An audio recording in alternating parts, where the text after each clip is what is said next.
राधे राधे, हरे कृष्णा। क्या आप जानते हैं, साल की पहली एकादशी कामदा एकादशी केवल एक व्रत नहीं, बल्कि एक ऐसा दिव्य अवसर है जो आपके जीवन के पाप, कष्ट और बाधाओं को समाप्त करके सुख, समृद्धि और भक्ति के द्वार खोल सकता है।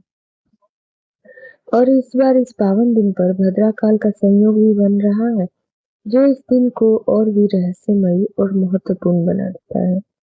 तो आइए भक्ति और श्रद्धा के साथ इससे दिव्य कथा, व्रत विधि और भद्रा के रहस्य को समझते हैं। हिंदू नव वर्ष के साथ आने वाली यह पहली एकादशी विशेष रूप से भगवान विष्णु को समर्पित होती है। शास्त्रों में कहा गया है, जो व्यक्ति इस दिन सच्चे मन से व्रत करता है, वह केवल अपने पापों से मुक्त होता है, बल्कि उसे मोक्ष की प्राप्ति भी होती है।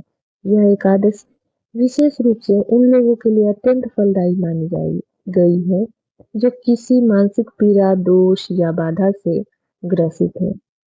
अब बात करते हैं भद्रकाल की।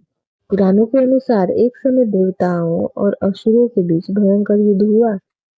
जब देवता पराजित होने लगे, तब भगवान शिव का क्रोध जाग उठा। उनकी दिव्य दृष्टि से एक शक्तिशाली स्त्री उत्पन्न हुई, जिसे भद्रा कहा गया। भद्रा का रूप अत्यंत भयानक था, परंतु वह देवताओं की रक्षा के लिए उत्पन्न हुई थी। उसने असुरों का विनाश कर दिया और देवताओं को विजय दिलाई। लेकिन जब भद्रा को भूख लगी, तो उसने भगवान शिव से भोजन मांगा। तब शिव जी ने कहा, हे भद्रे, तुम उन सभी शुभ कार्यों के फल को ग्रहण करो जो भद्रा काल में किए जाते हैं।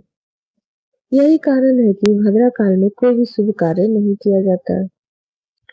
लेकिन यदि भद्रा काल पृथ्वी लोक में है, तो उसके 12 नामों का जाप करने से उसके दोष से बचा जा सकता है। अब आइए प्रवेश करते हैं उस दिव्य कथा में। एक समय की बात है, रत्नपुर नाम का एक सुंदर और समृद्ध राज्य था।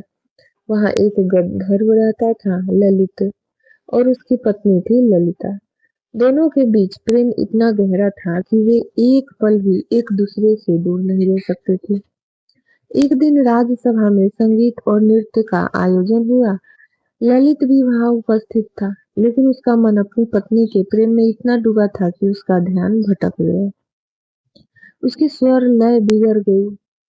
सभा में उपस्थित राजा को यह अपमान सहन नहीं हुआ और उन्होंने क्रोध में आकर ललित को श्राप दे दिया, तू राक्षस बन जा। और देखते ही देखते ललित एक भयानक राक्षस बन गया।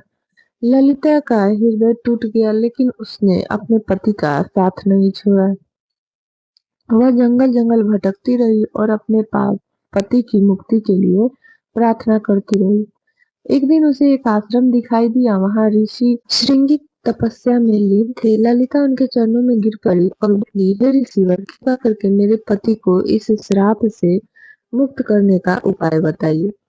ऋषि ने कहा, हे देवी, चैत्र मास की शुक्ल पक्ष की कामदा एकादशी को व्रत करो और उसका पुण्य अपने पति को अर्पित कर दो। ललिता ने पूर्ण श्रद्धा और नियम से व्रत किया। द्वादशी के दिन उसने भगवान से प्रार्थना की और तभी चमत्कार हुआ। उसका पति अपने राक्षस रूप से मुक्त होकर फिर से गंधर्व बन गया। दोनों ने भगवान का धन्यवाद किया और सुखपूर्वक जीवन व्यतीत करने लगा। यही है कामदा एकादशी की शक्ति, जो असंभव को भी संभव बना देती है। एक बार देवर्षि नारद जी भगवान विष्णु से पूछा, प्रभु, दुनिया में पापी सुखी क्यों है और अच्छे लोग दुखी क्यों है? तब भगवान विष्णु ने समझाया, हर व्यक्ति को उसके कर्मों का फल मिलता है, परंतु वह तुरंत नहीं बल्कि समय के अनुसार मिलता है। अच्छे कर्म कभी व्यर्थ नहीं जाते हैं। कामदा एकादशी के दिन ब्रह्म मुहूर्त में उठे, स्नान कर भगवान विष्णु की पूजा करें, ओम नमो भगवते वासुदेवाय मंत्र का जाप करें, तुलसी फल धूप दीप से पूजा करें, कथा का श्रवण करें। इस दिन क्या करें? फलहार करें, दान करें, फल वस्त्र तिल, और क्या ना करें? अन्न का सेवन न करें, क्रोध झूठ और नकारात्मक विचारों से दूर रहें। एक वृद्ध महिला थी जो हर एकादशी का व्रत पूरी श्रद्धा से करती थी। एक बार उसने निर्जल व्रत रखा। तेज गर्मी, प्यास और शरीर की कमजोरी, फिर भी उसने हार नहीं मानी। रात भर एकादशी माता ने उसकी परीक्षा ली, कभी मुर्गे की आवाज बनकर, कभी मीठे पानी का लालच देकर, लेकिन वो अपने व्रत पर अडिग रही। अंत में माता प्रसन्न हुई और उसे आशीर्वाद दिया, लंबी आयु, सुख समृद्धि, परिवार में खुशहाली। यह कथा हमें सिखाती है सच्ची भक्ति कभी व्यर्थ नहीं जाती है। तो भक्तों, कामदा एकादशी केवल एक व्रत नहीं है, बल्कि यह विश्वास, भक्ति और कर्म का उत्सव है। अगर आप सच्चे मन से इस व्रत को करते हैं, तो भगवान विष्णु की कृपा से आपके जीवन की हर बाधा दूर हो जाती है। प्रेम से बोलिए श्री लक्ष्मी नारायण भगवान की जय, एकादशी माता की जय।